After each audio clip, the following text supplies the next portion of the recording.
Welcome to Sri Rajiv Gandhi IAS academy. Friends, இந்த வீடியோவில் PGTRB எக்ஸாமுக்கான Tamil முக்கியமான 50 கொஸ்டின் பார்க்க போகிறோம். இந்த 50 கொஸ்டினில் நம்ம ஏற்கனவே நிறைய முறை எக்ஸாமில் கேட்ட கொஸ்டின்ஸ் தான் பார்க்க போகிறோம். அந்த கொஸ்டின்ஸ் எல்லாம் மறுபடியும் கேட்டுகிட்டே தான் இருக்காங்க. அதனால் இந்த 50 கொஸ்டினில் நிறைய கொஸ்டின் இப்போ நடைமுறை வர இந்த எக்ஸாமில் கேட்குறதுக்கு வாய்ப்பு இருக்குது. அதனால் கண்டிப்பாக முழுமையாக பாருங்கள். ஓகே ஃப்ரெண்ட்ஸ், இந்த வீடியோட நோட்ஸ் எல்லாமே கீழே பிடிஎஃப் டிஸ்கிரிப்ஷன் கொடுத்துருக்கோம். அதெல்லாமே கிளிக் பண்ணி டவுன்லோட் பண்ணிச்சிங்க.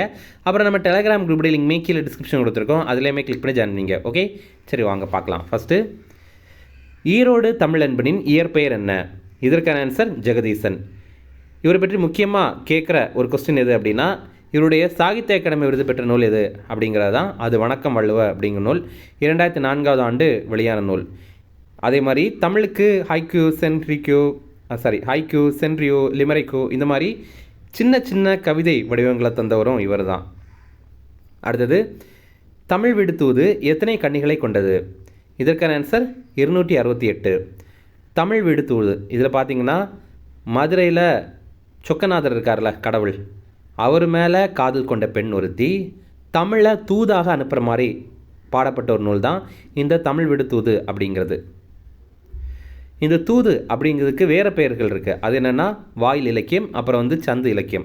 ஒரு முறை எக்ஸாமில் கேட்டிருக்காங்க, வாயில் இலக்கியம் என்று அழைக்கப்படும் நூல் எது அப்படிங்கிறது தான். அது தூது தான். அடுத்தது, நிலைபெற்ற சிலை, வீராயி, கண்ணப்பன் கிளிகள் முதலியன யாருடைய படைப்புகள்? இதற்கான ஆன்சர் தமிழொலி. இவருமே ரொம்ப முக்கியமான ஒரு எழுத்தாளர். இவருடைய முக்கியமான நூல்கள் இவை. அடுத்தது, கோழி என்பது எந்த மரத்தை குறிக்கும் சொல்? இதற்கான ஆன்சர் அரச மரம். இதில் பாருங்கள், ஒவ்வொரு மரத்தையும் தமிழில் எப்படி சொல்கிறாங்க, பண்டைய இலக்கியத்தில் எப்படி சொல்லியிருக்காங்க அப்படிங்கிற பார்க்கலாம். சாலம் அப்படிங்கிறது ஆச்சா மரம், நாளிகேரம் அப்படிங்கிறது தென்னை மரம், தமாலம் அப்படிங்கிறது பச்சிலை மரம், இரும்போந்து அப்படிங்கிறது பருத்த பனை மரம், காஞ்சி அப்படிங்கிறது ஆற்றுப்பூவரசு. அடுத்தது, பெரிய புராணத்தின் ஆசிரியர் யார்?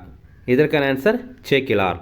இதில் பாருங்கள், அடியவர் பெருமையை ஒவ்வொரு நூலும் எப்படி சொல்லியிருக்கு அப்படின்னு பார்க்கலாம். அடியவர் அப்படின்னா 63 நாயன்மார்களை பற்றி ஒவ்வொரு நூலை குறிப்பிட்டிருக்கு. அவங்களுடைய வாழ்க்கை வரலாறு பற்றி குறிப்பிட்டிருக்கு. அது எப்படி குறிப்பிட்டிருக்கு அப்படின்னு பாருங்களேன். ஒரு அடியில் கூறுறது திருத்தொண்டர் தொகை, அது இயற்றியவர் சுந்தரர். ஒரு பாடலில் கூறுவது திருத்தொண்டர் திருவந்தாதி, அதை இயற்றியவர் நம்பி ஆண்டார் நம்பி. ஒவ்வொரு புராணத்திலையும் கூறுறது திருத்தொண்டர் புராணம், அதோடைய வேறு பெயர் தான் இந்த பெரிய புராணம், அதை இயற்றியவர் தான் நம்ம இப்போ பார்த்தோம் சேக்கிழார். அடுத்தது, உண்டி கொடுத்தோர் உயிர் கொடுத்தோரே என்று பாடியவர் யார்? இதற்கான ஆன்சர் குட புலவியனார். இதில் பாருங்கள், உணவு கொடுக்கறதுடைய சிறப்பு அதை பற்றி கொஞ்சம் சொல்லியிருப்பாங்க. 9 நாளி உடுப்பவை 2 அப்படின்னு கூறினவர் நக்கீரர். யாதும் ஊரே யாவரும் கேளேர் ரொம்ப பிரபலமானது. இதை கூறினவர் கணியன் பூங்குன்றனார். அடுத்தது, தண்டமிழ் ஆசான், சாத்தன், நன்னூர் புலவன் என்று இளங்கோவடிகள் யாரை பாராட்டுகிறார்? இதற்கான ஆன்சர் சீத்தலை சாத்தனார். இது இப்படி கூட எக்ஸாமில் கேட்டிருக்காங்க. நன்னூர் புலவன் அல்லது சாத்தன் என அழைக்கப்படுவோர் யார் அப்படின்னு கேட்டிருக்காங்க. அது சீத்தலை சாத்தனார் தான். இன்னொரு முறை என்ன கேட்டாங்க அப்படின்னா, சீத்தலை சாத்தனாரை இந்த மாதிரியெல்லாம் புகழ்கிறது யார் அப்படின்னு கேட்டிருக்காங்க. அது இளங்கோவடிகள் தான் இப்படியெல்லாம் பாராட்டுறாரு. அடிகள் நீரே அருளுக அப்படிங்கிறது சீத்தலை சாத்தனார் இளங்கோவடிகளை பார்த்து கூறினார். என்னென்னா, சிலப்பதிகாரத்தை நீங்களே படைங்க அப்படின்னு சீத்தலை சாத்தனார் இளங்கோவடிகளை பார்த்து கூறினது தான் இதுவுமே முக்கியமானது கேட்டிருக்காங்க. அடுத்தது, கவிஞர் வைரமுத்துவின் சாகித்ய அகாடமி விருது பெற்ற நூல் எது? இதற்கான ஆன்சர் கள்ளிக்காட்டு இதிகாசம். இவருடைய இன்னொரு முக்கியமான நூல் கருவாச்சி காவியம். ஆனால் சாகித்ய அகாடமி விருது பெற்றது எது அப்படின்னா அது கள்ளிக்காட்டு இதிகாசம் தான். அடுத்தது, அழகின் சிரிப்பு, இருண்ட வீடு, குடும்ப விளக்கு ஆகியவை யாருடைய நூல்கள்? இதற்கான ஆன்சர் பாரதிதாசன். இவருடைய சாகித்ய அகாடமி விருது பெற்ற நூல் பிசிராந்தையார் அப்படிங்கிறது. இது ஒரு நாடக நூல். அப்புறம் முக்கியமான ஒரு வாக்கியம், மங்கையராய் பிறப்பதற்கே நல்ல மாதவம் செய்தல் வேண்டுமம்மா அப்படின்னு கூறினவர் கவிமணி தேசிய விநாயகம் பிள்ளை அவர்கள். அடுத்த கொஸ்டின் பார்க்குறதுக்கு முன்னாடி, நம்ம ராஜீவ்காந்தி ஐஏஎஸ் அகாடமியில் எஸ்ஏ எக்ஸாமுக்கான டெஸ்ட் சீரிஸ் லான்ச் பண்ணியிருக்கோம் ரொம்ப குறைந்த கட்டணத்தில். ஸ்க்ரீனில் தெரிகிற நம்பருக்கு கால் பண்ணி இதில் நீங்கள் பேசி ஜாயின் பண்ணிக்கலாம். நம்ம இன்ஸ்டியூட் சென்னையில் அண்ணா நகரில் இருக்குது. இது ஆன்லைனில் கூட எழுதிக்கலாம். அதே மாதிரி நம்மளுடைய இன்னொரு ஐஏஎஸ் அகாடமியில் ஐஏஎஸ் அகாடமியான கீஸ்டோன் ஐஏஎஸ் அகாடமிலையும் யூபிஎஸ்சி எக்ஸாமுக்கான ப்ரிலிம்ஸ் டெஸ்ட் சீரிஸ் லான்ச் பண்ணியிருக்கோம். இது பார்த்திங்கனாலும் ஆன்லைன்லேயும் எழுதலாம், ஆஃப்லைன்லேயும் எழுதிக்கலாம். இதில் ரொம்ப குறைந்த கட்டணம் தான். ஆனாலும் முதல் வர 50 ஸ்டூடெண்ட்ஸுக்கு நம்ம 50% ஸ்காலர்ஷிப்பும் வழங்குகிறோம். ஸ்க்ரீனில் தெரிகிற நம்பருக்கு நீங்கள் கால் பண்ணி ஜாயின் பண்ணிக்கலாம். அடுத்தது, சிறு பஞ்சமூலத்தின் ஆசிரியர் யார்? இதற்கான ஆன்சர் காரியாசன். இப்போது சிறு பஞ்சமூலம் அப்படின்னா அதில் என்னென்ன வருது அப்படின்னா கண்டங்கத்திரி, சிறுவழுதுணை, சிறுமல்லி, பெருமல்லி, நெரிஞ்சில் இதெல்லாம். அடுத்தது, இதே மாதிரி மருந்தால பெயர் பெற்ற இன்னொரு நூல் திருக்கடுகம். இதில் சுக்கு, மிளகு, திப்பிலி இது நம்ம நிறைய பேருக்கு தெரிஞ்சதாக தான் இருக்கும். அடுத்தது இன்னொரு நூல் ஏலாதி. ஏலம், இலவங்கம், சிறுநாகற்பூ, சுக்கு, மிளகு, திப்பிலி இதெல்லாம் இருக்கிறது தான் ஏலாதி. அப்போ இதில் இன்னொரு விஷயம் நம்ம நோட் பண்ணோம். சிறு பஞ்சமூலத்தில் 5 பொருட்கள் இருக்குது, திருக்கடுகத்தில் 3 இருக்குது, ஏலாதியில் 6 இருக்குது. அதுவுமே முக்கியமாக கேட்குறாங்க. அடுத்தது, ராவண காவியத்தின் ஆசிரியர் யார்? இதற்கான ஆன்சர் புலவர் குழந்தை. ராவண காவியத்தை பற்றி அறிஞர் அண்ணா என்ன சொல்லியிருக்காரு அப்படின்னா, ராவண காவியம் காலத்தின் விளைவு, ஆராய்ச்சியின் அறிகுறி, புரட்சி பொறி அப்படின்னு குறிப்பிட்டிருக்காரு. இப்போ புலவர் குழந்தையுடைய ஒரு சிறப்பு என்னென்னா, பெரியாருடைய வேண்டுகோளுக்காக அவர் 25 நாட்கள்லேயே திருக்குறளுக்கு உரை எழுதியிருக்காரு. அது ரொம்ப சிறப்பான விஷயம் தானே. அடுத்தது, சூடி கொடுத்த சுடற்கொடி என்று அழைக்கப்படுபவர் யார்? இதற்கான ஆன்சர் ஆண்டாள். ஆண்டாளுடைய முக்கிய நூல்கள் திருப்பாவை மற்றும் நாச்சியார் திருமொழி. 12 ஆழ்வார்கள் இருக்காங்க. அதில் இவங்க மட்டும்தான் பெண் ஆழ்வார். நம்ம திருமங்கை ஆழ்வார் கூட பெண் ஆழ்வார்னு நினச்சிருவோம். அப்படி கிடையாது. திருமங்கை ஆழ்வார் அப்படிங்கிறது ஒரு ஆண் உடைய பேர் தான். ஆனால் ஆண்டாள் மட்டும்தான் இந்த ஆழ்வார்களில் பெண் ஆழ்வார். ஆழ்வார்கள் பாடிய பாடல்களுடைய தொகுப்பு தான் 4000 திவ்ய பிரபந்தம் அப்படின்னு சொல்கிறாங்க. 4000 திவ்ய பிரபந்தம். அடுத்தது, சீவக சிந்தாமணியை இயற்றியவர் யார்? இதற்கான ஆன்சர் திருத்தக்க தேவர். இதில் என்ன சிறப்பு அப்படின்னா, சீவக சிந்தாமணி தான் விருத்த பாக்களால் இயற்றப்பட்ட முதல் நூல். திருத்தக்க தேவர் இதை இயற்றுறதுக்கு முன்னாடி ஒரு முன்னோட்டமாக நம்மளால் விருத்தப்பானால் பாடல் இயற்ற முடியுமா அப்படிங்கிறத பார்க்கறதுக்காக முன்னோட்டமாக நரிவிருத்தத்தை வந்து இயற்றியிருக்காரு. நரிவிருத்தம். அடுத்தது, முத்தொள்ளாயிரம் நூலில் கிடைக்கப்பட்ட பாடல்களின் எண்ணிக்கை என்ன? இதற்கான ஆன்சர் 108. இந்த பேரில் முத்தொள்ளாயிரம் இருக்குது அப்படிங்கிறத வச்சு நம்ம வந்து 900 பாடல்கள் இதில் இடம்பெற்றிருக்கு அப்படிங்கிறது நமக்கு தெரியுது. ஆனால் இதில் கிடைத்திருக்குது வந்து 108 தான். புறத்திரட்டு அப்படிங்கிற ஒரு பாடல் மூலமாக நமக்கு கிடைத்திருக்கு. இந்த முத்தொள்ளாயிரம் அப்படிங்கிறது சேரர், சோழர், பாண்டியருடைய பெருமையை பற்றி பேசுகிற நூல் தான். சேர நாடை முத்தொள்ளாயிரம் அச்சமில்லாத நாடு அப்படின்னு குறிப்பிடுது. சோழ நாடை ஏற்கள சிறப்பு மற்றும் போர்க்கள சிறப்புடைய நாடு அப்படின்னு குறிப்பிடுது. பாண்டிய நாடை முத்து உடைய நாடு அப்படின்னு குறிப்பிடுது. அடுத்தது, 10 பாட்டில் அதிக அடிகளை கொண்ட நூல் எது? இதற்கான ஆன்சர் மதுரை காஞ்சி. அதில் மொத்தமாக 782 அடிகள் இருக்குது. மதுரை காஞ்சியை இயற்றியவர் வந்து மாங்குடி மருதனார். இதே மாதிரி 10 பாட்டில் குறைந்த அடிகளை கொண்ட நூல் வந்து முல்லைப்பாட்டு. இதில் வந்து 103 அடிகள் தான் இருக்குது. இது இரண்டுமே நம்ம ஸ்கூல் புக்கில் இடம்பெற்றிருக்க கண்டென்ட் தான். அதனால் ரொம்ப முக்கியமாக பார்த்துங்க. அடுத்தது, பிக்ஷு, ரேவதி ஆகிய புனைப்பெயர் கொண்டுள்ள தமிழ் எழுத்தாளர் யார்? இதற்கான ஆன்சர் நா. பிச்சமூர்த்தி. நா. பிச்சமூர்த்தி அப்படிங்கிற தமிழ் எழுத்தாளருடைய இயற்பெயர் வந்து வேங்கட மகாலிங்கம் அப்படிங்கிறது தான். இவரை பற்றி ரொம்ப முக்கியமாக கேட்குற ஒரு கூற்று இது அப்படின்னா, தொடக்க காலத்தில் வழக்கறிஞராகவும் பின்னர் இந்து சமய அறநிலைய பாதுகாப்புத்துறை அலுவலராகவும் இருந்த தமிழ் எழுத்தாளர் யார் அப்படின்னு கேட்டிருக்காங்க. அது நா. பிச்சமூர்த்தி அவர்கள் தான். அடுத்தது, வண்ணதாசனின் சாகித்ய அகாடமி பரிசு பெற்ற நூல் எது? இதற்கான ஆன்சர் ஒரு சிறு இசை. வண்ணதாசன் அப்படிங்கிற தமிழ் எழுத்தாளர். இவருடைய இயற்பெயர் வந்து கல்யாண்ஜி அப்படிங்கிறது தான். அடுத்தது, திராவிடம் என்ற சொல்லை முதலில் குறிப்பிட்டவர் யார்? இதற்கான ஆன்சர் குமரில பட்டர். இது ரொம்ப முக்கியமாக எக்ஸாமில் கேட்டிருக்காங்க. நம்ம என்ன நினைப்போம், பெரியார் அல்லது அண்ணா அப்படின்னு நினச்சிருக்கோம். அப்படி கிடையாது. குமரில பட்டர் தான் ரொம்ப முன்னாடியே இதை தெரிவித்திருக்காரு. அதே மாதிரி இந்தியா மொழிகளின் காட்சி சாலை அப்படின்னு சொன்னவர் அகத்தியலிங்கம். அடுத்தது, திராவிட மொழிகளின் ஒப்பிலக்கணம் அப்படிங்கிற நூலை 1856 ஆண்டு எழுதியவர் வந்து கால்டுவெல் அப்படிங்கிறவர். இந்த 3 டீட்டெயிலுமே அடிக்கடி எக்ஸாமில் கேட்குற டீட்டெயில். அடுத்தது, இவற்றில் நடு திராவிட மொழியில் இடம்பெற்றுள்ள மொழி எது? இதற்கான ஆன்சர் தெலுங்கு. இதில் பாருங்கள், மொத்தமாக நம்ம தென் திராவிடம், நடு திராவிடம், வட திராவிடம் அப்படின்னு திராவிட மொழிகளை பிரிக்கிறோம். இதை படிச்சுக்கிறது கொஞ்சம் கஷ்டம்தான். ஆனால் ஒரு ஷார்ட்கட் சொல்கிறேன். ஏன் அப்படின்னா, கண்டிப்பாக ஒவ்வொரு எக்ஸாம்லேயும் இதுலேருந்து ஒரு கொஸ்டினாவது கேட்குறாங்க. நீங்கள் எப்படி இதை ஞாபகம் வச்சுக்கலாம்னா, வட திராவிடத்தை வந்து 3 தானே, குருக், மால்தோ, பிராக்குயி.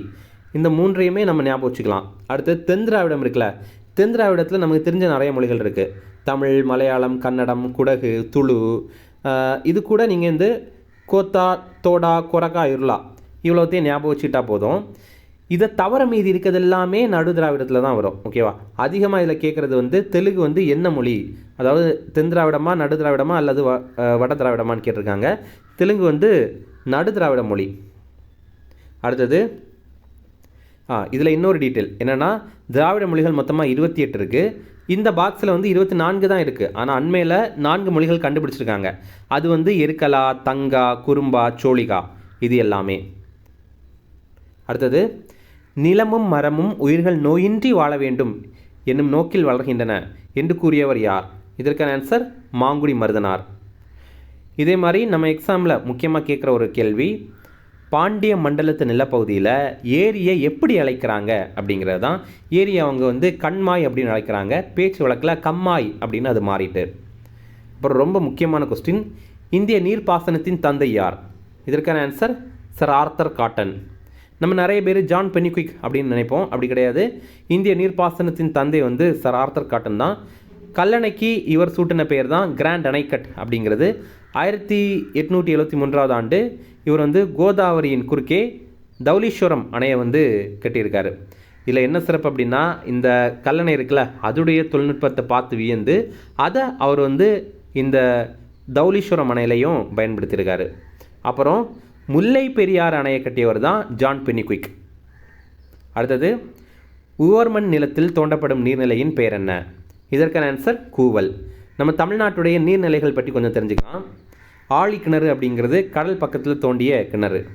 அப்புறம் உரை கிணறு அப்படிங்கிறது மணற்பாங்கான இடத்துல தோண்டி சுடுமண் வளையமிட்ட கிணறு. அடுத்தது இளஞ்சி, இது பல வகைக்கும் பயன்படுற நீர்த்தேக்கம். அடுத்தது ஆழி கிணறு நம்ம பார்த்துட்டோம், கடல் அருகே தோண்டிய கிணறு தான் இது. அப்புறம் கட்டுக்கிணறு, இது வந்து சரளை நிலத்தில் செங்கற்கல்னால் கட்டப்படுற கிணறு தான் இது. அடுத்தது பூட்டை கிணறு, இது வந்து கமலை நீர் பாய்ச்சிற கிணறு. கமலை நீர் அப்படின்னா இந்த மாதிரி 2 மாடுகளில் வந்து அந்த கிணறுக்குள்ளே இருக்கிற பாத்திரத்தை கட்டி விட்டுருவாங்க கயிறு வழியாக. அந்த மாடு நகர நகர இந்த தண்ணி வெளியே வரும், தண்ணி அப்படியே வயலுக்கு போயிடும். ஓகே, தண்ணி வந்து எடுத்து பயன்படுத்த மாட்டாங்க, அப்படியே வயலுக்கு நீர் பாய்ச்சறதுக்காக போயிடும். இதுதான் கமலை நீர் பாய்க்கிறது அப்படின்னு சொல்லுவாங்க. இதுக்காக யூஸ் பண்ணுற கிணறு தான் பூட்டை கிணறு அப்படின்னு சொல்கிறாங்க. ஓகே, இப்போது இதெல்லாம் எக்ஸாமில் முக்கியமாக கேட்கலாம். அடுத்தது, ஏறு தழுவுதல் பற்றி குறிப்பிடும் சங்க இலக்கிய நூல் எது? இதற்கான ஆன்சர் கலித்தொகை. கலித்தொகையில் முல்லைக்கலியில் தான் இதை பற்றி குறிப்பிட்டிருக்காங்க. அடுத்தது, 1863 ஆண்டு ராபர்ட் புரூஸ்வுட் எங்கு எலும்பையும் கற்கருவியையும் கண்டுபிடித்தார்? இதற்கான ஆன்சர் பல்லாவரம். பல்லாவரம் அப்படிங்கிறது சென்னையில் தான் இருக்குது. இதே மாதிரி தமிழ்நாட்டில் கிடைத்த முக்கியமான பொருட்கள், ரோமானிய பழங்காசுகள், இது கோவையில் கிடைத்திருக்கு. முதுமக்கள் தாளிகள் ஆதிச்சநல்லூரில் கிடைத்திருக்கு. அப்புறம் ரோமானிய மட்பாண்டங்கள், இது வந்து அரிக்கமேரில் கிடைத்திருக்கு. அடுத்தது, இந்தியாவின் முதல் பெண் ஆசிரியர் யார்? இதற்கான ஆன்சர் சாவித்ரிபாய் புலே. இது வந்து நமக்கு இப்போ டீச்சர் சம்மந்தமான எக்ஸாம் தானே எழுத போகிறோம், அதனால் இது கேட்குறதுக்கு வாய்ப்பு இருக்குது. இந்தியாவுடைய முதல் பெண் ஆசிரியர் வந்து சாவித்ரிபாய் புலே. நம்ம தமிழ்நாட்டுடைய முக்கியமான ஒரு பெண்மணியை பற்றி பார்க்கணும், அவங்க முத்துலட்சுமி ரெட்டி. இவங்களுக்கு நிறைய சிறப்புகள் இருக்குது. அதில் ஒன்று பார்த்திங்கன்னா, இந்திய பெண்கள் சங்கத்துடைய முதல் தலைவர் வந்து இவங்க தான். அடுத்தது, தமிழகத்துடைய முதல் பெண் மருத்துவர் வந்து இவங்க, ரொம்ப முக்கியமானது இது. அடுத்தது, சட்ட மேலவைக்கு தேர்ந்தெடுக்கப்பட்ட முதல் பெண்மணி இவங்க தான். அடுத்தது, முதலில் பெண் கல்விக்கு பரிந்துரை செய்த குழு எது? இதற்கான ஆன்சர் ஹண்டர் குழு. 1882 ஆண்டு அமைக்கப்பட்ட குழு இது. அடுத்தது, வாழ்க்கையில் அடிப்படை தேவைக்கு அடுத்த இடம் புத்தக சாலைக்கு தரப்பட வேண்டும் என கூறியவர் யார்? இதற்கான ஆன்சர் அண்ணாதுரை. அண்ணாதுரை உடைய சில பொன்மொழிகள் ரொம்ப முக்கியமாக எக்ஸாமில் கேட்குறாங்க. அதில் முக்கியமானது, கத்தியை தீட்டாதே உந்தன் புத்தியை தீட்டு. அடுத்தது, வன்முறை இரு பக்கமும் கூடுள்ள கத்தி. அடுத்தது, நடந்தவை நடந்தவையாக இருக்கட்டும், இனி நடப்பவை நல்லவையாக இருக்கட்டும். இதெல்லாம் கூறினது வந்து அறிஞர் அண்ணா தான். அடுத்தது, தென்னகத்து பெர்னாட் ஷா என்று அழைக்கப்படுபவர் யார்? இதற்கான ஆன்சர் அண்ணாதுரை. இதே மாதிரி இவருடைய முக்கியமான ஒரு நூல் அதையுமே கேட்குறாங்க, சிவாஜி கண்ட இந்து சாம்ராஜ்யம் என்ற நூலை எழுதியவர் அண்ணா தான். அடுத்தது, தாராசுரம் ஐராதீஸ்வரர் கோயிலை கட்டியவர் யார்? இதற்கான ஆன்சர் 2ஆம் ராஜேந்திரன். இதில்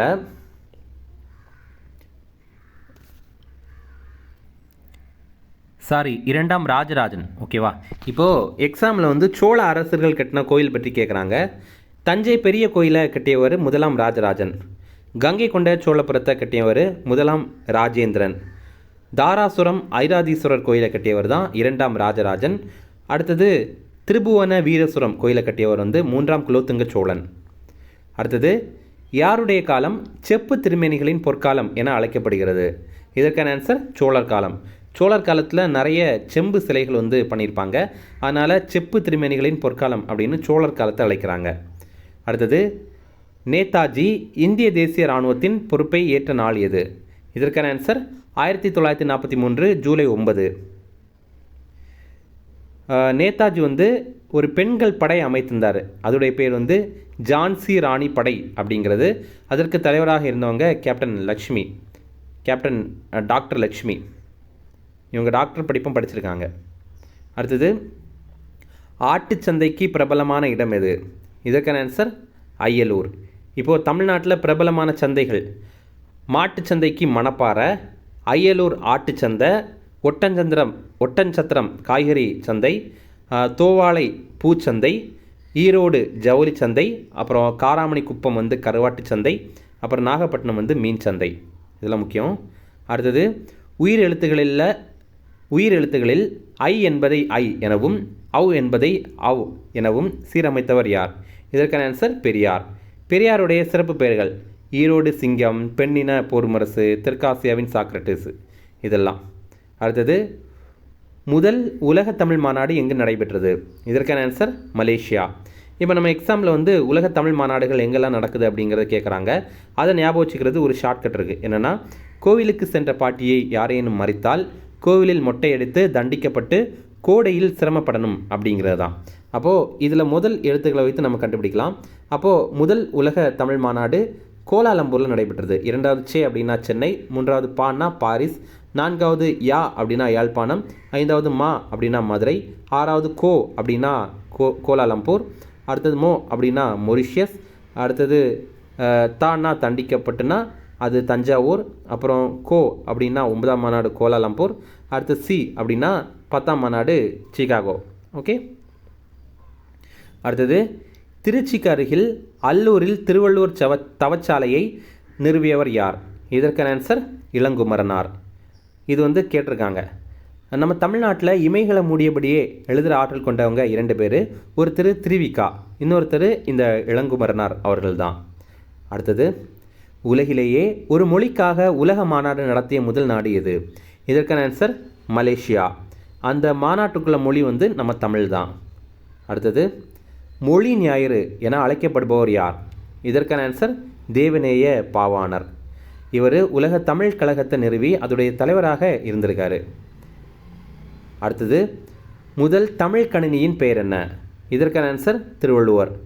1983ஆம் ஆண்டு இந்த முதல் தமிழ் கணினியான திருவள்ளுவர் வந்து விற்பனைக்கு வந்துச்சு.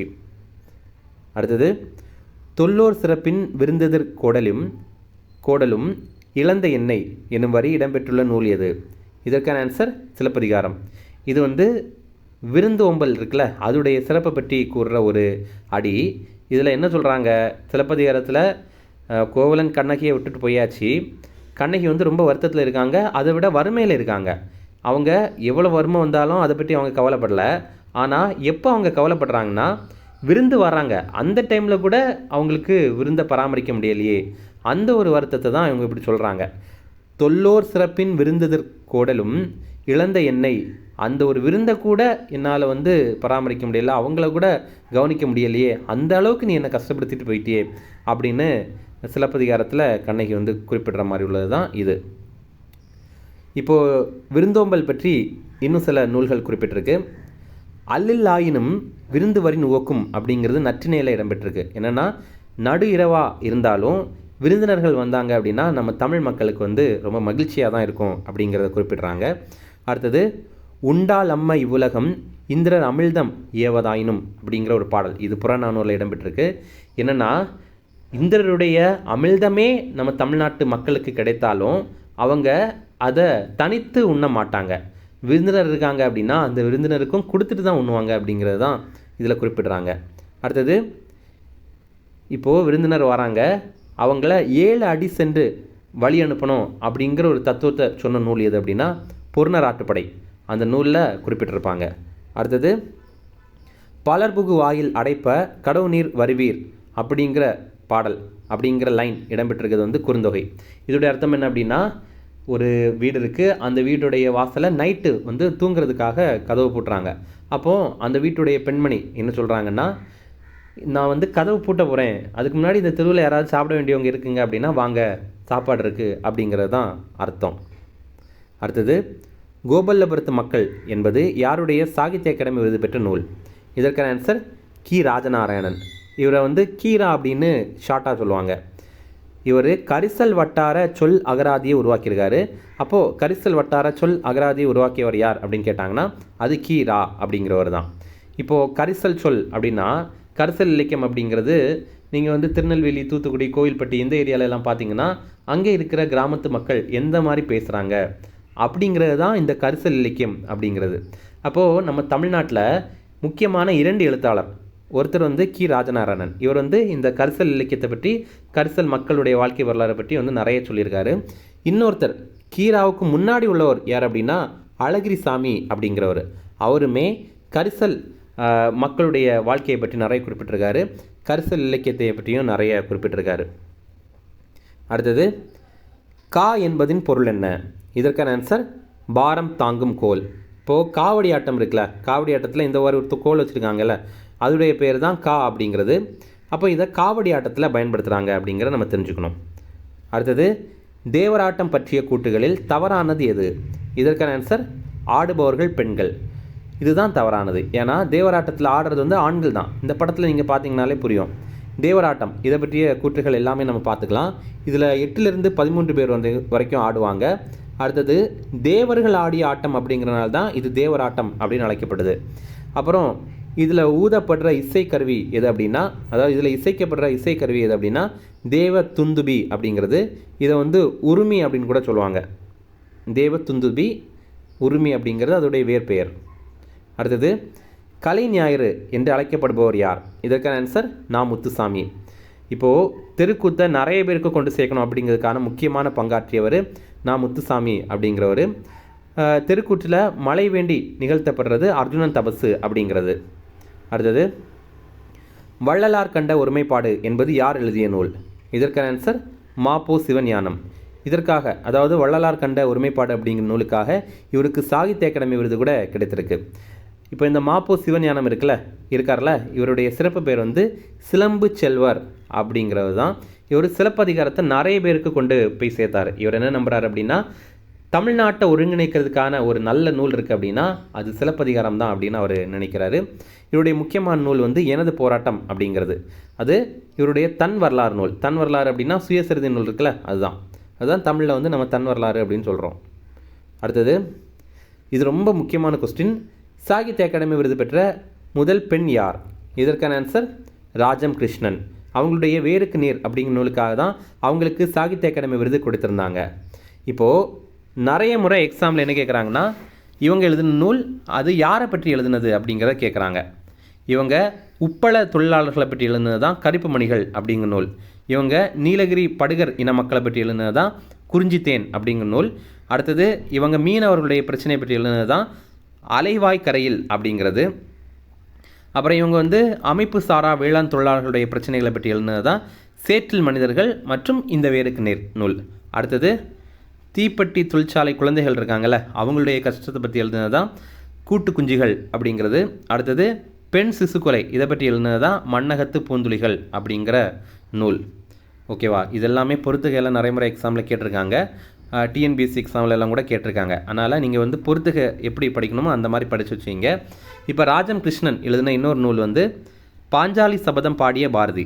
நம்ம எக்ஸாமில் வந்து பாஞ்சாலி சபதம் பாடிய பாரதி என்ற நூலை எழுதியவர் யார் அப்படின்னா அதுக்கு ஆப்ஷனில் வந்து பாரதியாரையும் கொடுத்துருப்பாங்க. நம்ம நினச்சிருவோம் இதில் பேர்லேயே இருக்குது பாஞ்சாலி சபதம் பாடிய பாரதின்னு, அப்போ வந்து பாரதியார் தான் இதை பாடியிருப்பார் அப்படின்னு நம்ம நினைப்போம்.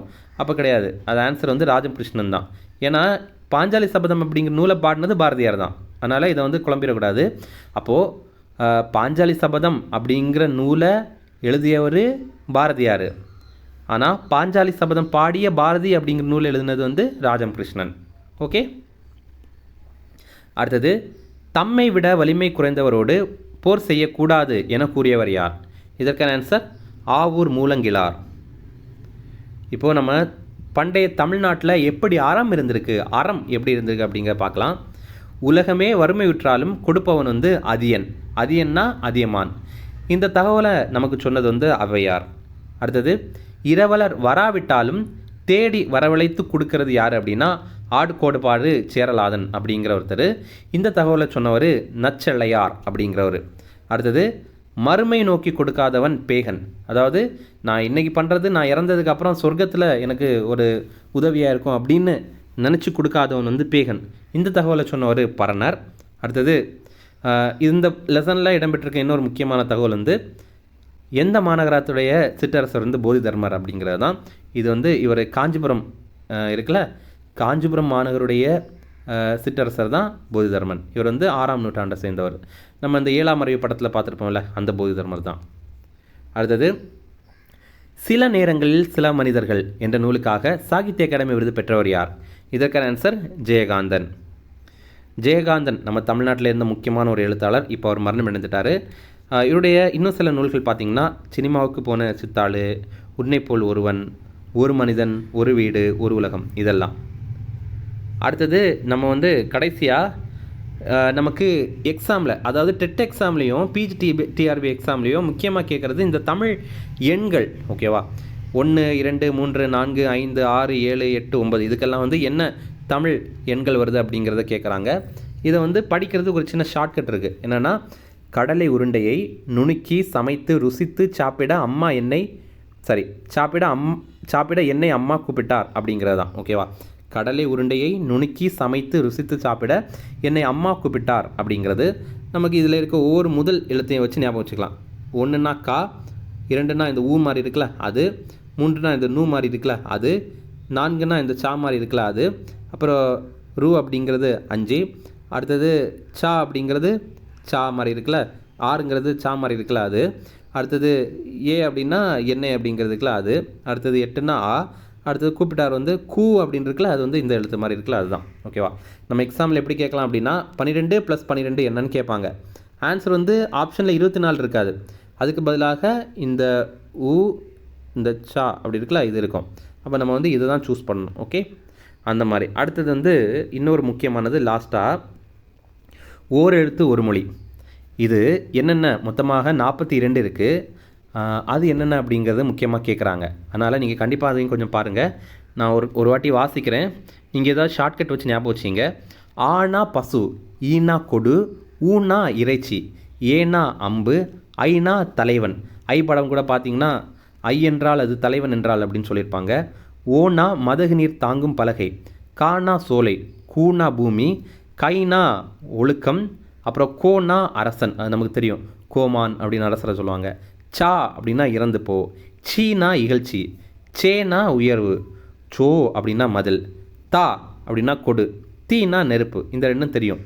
தூ அப்படின்னா தூய்மை, தே அப்படின்னா கடவுள், நம்ம தேவன் அப்படின்னா கடவுள் ஞாபகம் வச்சுக்கலாம். தை அப்படின்னா தைத்தல், நா அப்படின்னா நாவு, நீ அப்படின்னா நீ இப்போ என்ன பண்ணுற அப்படின்னு நம்ம முன்னாடி இருக்கவங்கள சொல்கிறோம்ல, அதனால் அது முன்னிலை உரிமை. நே அப்படின்னா அன்பு, நம்ம நேசம் அப்படின்னா அன்பு ஞாபகம் வச்சுக்கலாம். அப்புறம் நை அப்படின்னா இழிவு, நோ அப்படின்னா வறுமை. அடுத்தது பா அப்படின்னா பாடல், நம்ம பா இசைத்து பாட வந்தேன் அப்படின்னு சொல்லுவாங்கல்ல, அப்போ அது பாடல் தானே. பூ அப்படின்னா மலர், பே அப்படின்னா மேகம், அப்புறம் பைனா இளமை, போ அப்படின்னா செல், மா அப்படின்னா மாமரம், அப்புறம் மீ அப்படின்னா வான். அது ரொம்ப முக்கியமாக கேட்டிருக்காங்க. மீ அப்படிங்கிறது வான். அடுத்து மூ அப்படின்னா மூப்பு. அடுத்தது மே அப்படின்னா அன்பு, நேனாலும் அன்பு தான், மே அப்படின்னாலும் அன்பு தான். அடுத்து மை அப்படின்னா அஞ்சனம், அஞ்சனம் அப்படின்னா கண்ணில் வைக்கிற மை தான், அப்போ மைனா மை தான். அடுத்தது மோனா முகத்தல், யா அப்படின்னா அகலம், அடுத்த வா அப்படின்னா அழைத்தல், வி அப்படின்னா மலர். இதுவும் முக்கியமாக கேட்டிருக்காங்க, வி அப்படிங்கிறது மலர். அடுத்தது வைனா புல், பௌ அப்படின்னா கவர், அப்புறம் நோ அப்படின்னா நோய், அடுத்து தூ அப்படின்னா உன். இந்த 42 ஓரெழுத்து ஒரு மொழியிலையும் குரில் 2 தான். அது ஒன்று நோ, இன்னொன்று தூ. அப்போ உங்களுக்கு ஒரு சந்தேகம் வரும், அப்போ இந்த வவ் அப்படிங்கிறது கூட குரில் தானே அப்படின்னு. அப்படி கிடையாது. வவ் அப்படிங்கிறது நெடில் தான். ஓகேவா? வவ் அப்படிங்கிறது நெடில் எழுத்து. நோ து இந்த ரெண்டும் தான் ஓரெழுத்து ஒரு மொழியில் குறில் எழுத்துக்கள். அது கூட எக்ஸாம்பிள் கேட்டிருக்காங்க. ஓரெழுத்து ஒரு மொழியில் குறில் எழுத்துக்கள் எத்தனை அப்படின்னு கேட்டிருக்காங்க. அது 2 தான். அதே மாதிரி ஓரெழுத்து ஒரு மொழியில் நெடில் எழுத்துக்கள் எத்தனை அப்படின்னா அது 40 இருக்குது. ஓகே, இவ்வளோ தான் ஃப்ரெண்ட்ஸ். இந்த வீடியோவை நீங்கள் ஃபுல்லும் பார்த்தீங்க அப்படின்னா கமெண்ட்ஸில் ஃபுல்லும் பார்த்தேன் அப்படிங்கிற கமெண்ட்ஸில் சொல்லுங்கள். இந்த வீடியோ பிடிச்சா கண்டிப்பாகவே லைக் பண்ணுங்கள். நம்ம சேனலுக்கு சப்ஸ்கிரைப் பண்ணிச்சிங்க. நம்ம இதே மாதிரி இனி டெட் எக்ஸாம் வரப்போதில்ல, அதுக்கும் வீடியோ போட போகிறோம். அதனால் உங்கள் நண்பர்களுக்குமே இதை ஷேர் பண்ணுங்கள். கண்டிப்பாக அவங்களுக்கும் பயனுள்ளதாக இருக்கும். தேங்க்யூ.